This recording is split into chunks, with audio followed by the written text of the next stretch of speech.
আমি নির্বাচনে যে প্রার্থী ক্যাম্পাসের প্রধান নির্বাচনী এজেন্ট, সেজন্য আমি প্রার্থী যেটা করতে পারি, যে জায়গায় যেতে পারে সেই এক্সেস গুলো আমারও আছে, সেজন্য আমি যেতেই পারি। এটা আমার যাওয়াটা সঠিক ছিল এবং আমি যে তাদেরকে চার্জ করেছি সেটাও সঠিক ছিল।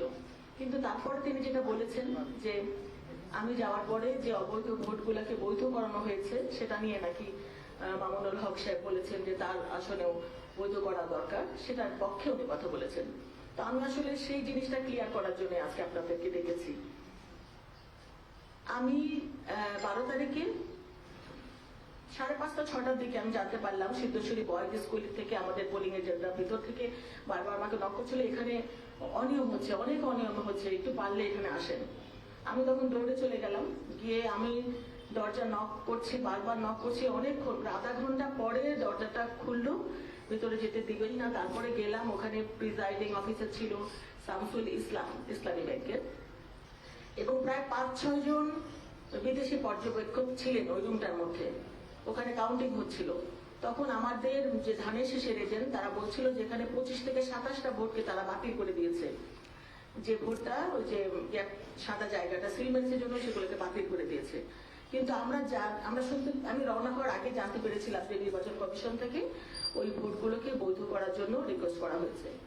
তখন আমি প্রিজাইডিং অফিসার শামসুল ইসলামকে বললাম যে এই ভোটগুলো তো নির্বাচন কমিশন থেকে বৈধ করার জন্য বলা হয়েছে।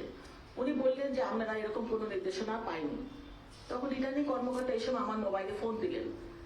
আমি তখন বললাম যে ভাই, এখানে তো রিটার্নিং কর্মকর্তা শামসুল ইসলাম, উনি কথা শুনতে চাচ্ছেন না, উনি এগুলোকে মানতে রাজি না।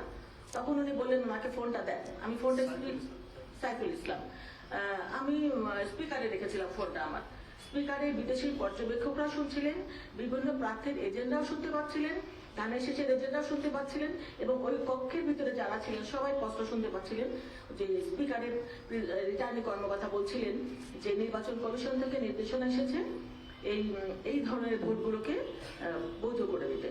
এখন এটা বাস্তবায়ন করবেন কি না করবেন সেটা সম্পূর্ণ আপনার ব্যাপার। তারপর উনি ফোনটা রেখে দিলেন। সেই শামসুল ইসলাম বললেন যে আমি এটা মানতে রাজি না।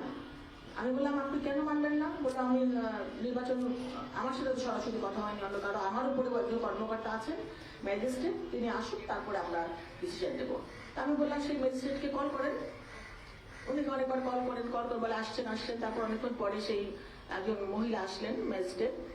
উনি এসে, ওনার নামটা আমার ঠিক খেয়াল নেই, সাম আফরোজা হবে, উনি এসে বললেন যে না, এই ভোটগুলো সব বৈধ হবে, বৈধ করে দেন। কিন্তু তারপরে ওই শামসুল ইসলাম কিন্তু বললেন যে না, এই ভোট, উনি ওনার সাথে তর্কাতর্কি করলেন, মানে বললেন যে বৈধ হবে না।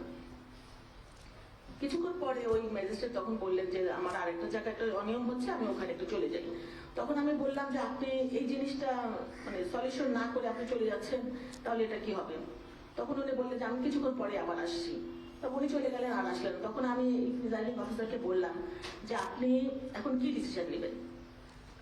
উনি বললেন যে না, আমি একদম সিএসি বা সচিবের সাথে কথা না বলে আমি কোনো কাজ করবো না, মানে উনি কারো কথা শুনতে রাজি না। তো ওখানে আমি তো প্রায় আধা ঘন্টার উপরে ছিলাম হয়তো। তখন আমাদের ছেলেপেলেরা যারা পোলিং এজেন্ট ছিল তারা বলছিল যে এখানে অনেক ভোটের ব্যবধানে আমরা এগিয়ে আছি, আর এই ভোটগুলো দিবে কি ওরেও, মানে আমার সাথে তর্কাতর্কি হচ্ছিল। যে আমি বলছিলাম যে আপনি যেটা লিগাল সেটা করেন, যেটা আপনাদের নির্দেশনা সেটা আপনারা মানেন। উনি মানবে না। যখন মানবে না আমি চলে এসেছি। ওখানে কিন্তু একটা ভোটও ওরা বৈধ করে নাই, 25 থেকে 27টা ভোট। এবং আমার কাছে তারপরে 7:30-8টার দিকে ফোন আসছিল আমাদের পোলিং এজেন্টে যে আমাদেরকে এখন জোর করে বের করে দিচ্ছে, লাইট অফ করে দিয়েছে, সিগনেচার নিয়ে নিয়েছে, আমাদের এখন আর কিছু করার নাই। এই সাইফুল ইসলাম সবাইকে তারপরে বের করে দিয়েছে, লাইট অফ করে দিয়েছে, এবং একটা ভোটও ওখানে বৈধ হয় নাই। তো যেটা সোশ্যাল মিডিয়ায় ছড়াচ্ছে যে আমি যাওয়ার পর ভোটগুলো বৈধ হয়েছে আর তারপরে মির্জা আব্বাস নির্বাচিত হয়েছে, এটা ঠিক নয়। আমি আমি আমি মানে ভেবেছিলাম না, মানে এটা নিয়ে যে আপনাদের সাথে কথা বলতে হবে, এটা আমি আশা করি নাই। কিন্তু কালকে যখন আমি ওই চ্যানেল আই এর নিউজটা আমি মানে সংবাদপত্রে ওনার কথা যখন শুনলাম, ওনার নাম হলো ইত্তেফাকের সাংবাদিক সালেউদ্দিন ভাই, উনি বলছিলেন যে আমি গিয়েছি এবং আমি যাওয়ার পরে ভোটগুলো বৈধ হয়েছে, তাহলে অন্য জায়গায় ভোট বৈধ হবে না। এবং আমি গিয়েছি, এটা রাইট আছে, এটা উনি বলছিলেন যে উনি গিয়েছে, ওটাও ঠিক আছে, এবং ভোটগুলো বৈধ হওয়া দরকার, এটাও ঠিক আছে। তো কথা হচ্ছে যে এখানে যদি বৈধ হয় তাহলে ওখানে হবে না কেন?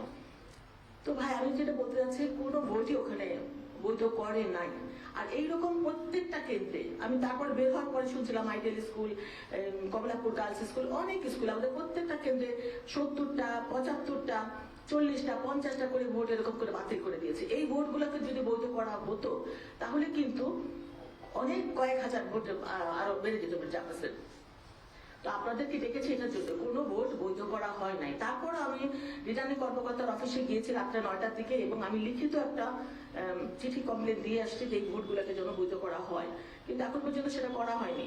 তো আমি তো সেটা দিয়ে কথা বলতে দরকার হবে এটা আমি ভাবি নাই, কিন্তু কালকে রাতে যখন এটা দেখলাম এত বড় বড় সাংবাদিক যারা, আপনারা সাংবাদিকরা আপনারা তো ভুল করতে পারেন না, আপনাদের উপরে দেশ জাতি তাকিয়ে আছে, আমরা তাকিয়ে আছি, আমরা ভুল করবো আপনারা সেটা ধরে দিবেন। এখন আপনাদের ভুল যদি আমাদের ধরিয়ে দিতে হয় সেটা তো আমাদের জন্য অনেক খারাপ বা কষ্টের জায়গা। আর এরকম সিনিয়র সাংবাদিকরা যদি না জেনে না প্রমাণ ছাড়া এরকম কথা বলে তাহলে অনেক জুনিয়র সাংবাদিক আছে, তারা কিভাবে শিখবে? তো আমি সেই জন্যই আপনাদের মাধ্যমে তাকেও আমি কোশ্চেন করতে চাই যে উনি যেটা বলেছেন ওটা ঠিক নয়, উনি হয়তো জানেন না, উনি সঠিক তথ্যটা জেনে ওনার কথা বলা দরকার ছিল যে ওই কেন্দ্রে নয় এবং কোনো কেন্দ্রে ভোট কোনো বৈধ করা হয় নাই।